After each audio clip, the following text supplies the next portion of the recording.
अस्सलामुअलैकुम। जैसा कि आप सभी जानते हैं मेरे चैनल का नाम है केजीएन टेलर और आज हम बनाने जा रहे हैं शर्ट का कफ। किस तरीके से कफ बनाते हैं हम बताएंगे। एक दाब मार के इसको पलटी कर लेंगे, पलटी करने के बाद इसको पक्का कर लेंगे और इसको कटिंग कर लेंगे।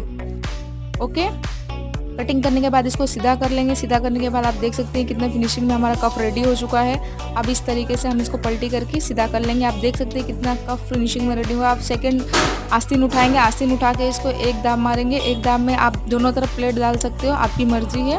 इस तरीके से हम सीधा करके इसको पलटी कर लेंगे। पलटी करने के बाद घुमा कर इसको सिलाई मारेंगे तो एकदम फिनिशिंग में सिलाई आएगी। वैसे तो सब अपने अलग अलग तरीके से बनाते हैं, जैसे हमको जमता है हम वैसे ही बनाएंगे। आप सब कमेंट करके बताइए कि आप भी इस तरीके से बनाते हैं या कुछ अलग से बनाते हैं। जब तक के लिए अल्लाह हाफिज़, फिर मिलते रहेंगे नए ब्लॉग में।